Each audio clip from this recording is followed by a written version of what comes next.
The video of today aims to provide you a little bit of clarity on how to structure the personal development plan of your member so it can be really connected with their development needs and also the path that they want to take inside the organization in their experience. So to start with, as you can see, we have this tool which is made to structure the way that you are planning the things that your member is supposed to do in the actions that they want to take in order to achieve their goals. But it doesn't change the approach that we give to these one-to-ones, because still you need to understand who this person is, you need to get to know them and understand their development needs in order to be able to conduct them through this personal development plan. So the first thing that you see here is that there is the need for the member to have taken the initial LDA, because the first part of the personal development plan, after of course situating the member inside the one-to-one and making him feel comfortable in this environment, is to infer according to their LDA what are the way forward for them, like what are the things that they need to pay more attention to actually develop and grow in these leadership qualities. So here in this space, you have the space to put the results of the member on the leadership development assessment, and on this other table, you have the space to where you can both do together the inference on their LDA. So, okay, if my word citizen results are low, what does that mean? What do I infer from that? I'm actually what are the things that I'm doing or not doing in my daily life that actually brought me to the point where my results in this leadership quality is low? And then here is important to take into consideration the defining elements, because there are the things that of course define these leadership qualities, and not to go far from them. Like if you are talking about word citizen, doesn't mean that, oh, I need to talk with more EPs to be more word citizen. No, there are more things behind these leadership qualities, and these things, they are on the defining elements. So pay attention to that as well. And here you have the space to put some way forward, some things that this person can start doing in terms of behavior to actually grow in this in their leadership qualities.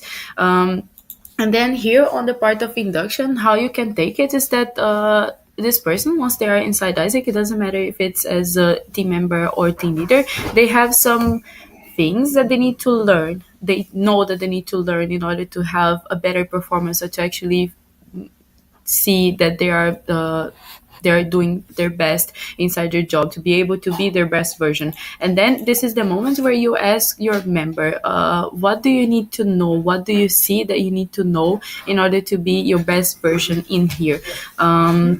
In order to be able to grow or to do more things, to innovate in here. And then this person is going to talk about this. And the answers that you get from this question, it's about the learning object. And then, of course, you need to question them from who you can get this kind of knowledge, which is going to be who will deliver. And when do you want to have this knowledge fully delivered? Because, for example, maybe there is something that members wants to learn, but until the end of the semester. And then there are other things that this member wants to learn until the end of the quarter or until the end of the month.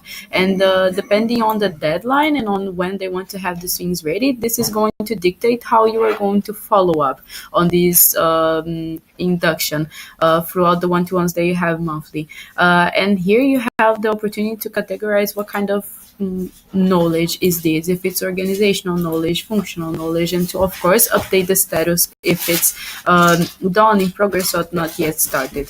And then after this, we go to the second part of the personal development plan, which is focused on the goals, on setting smart goals for development.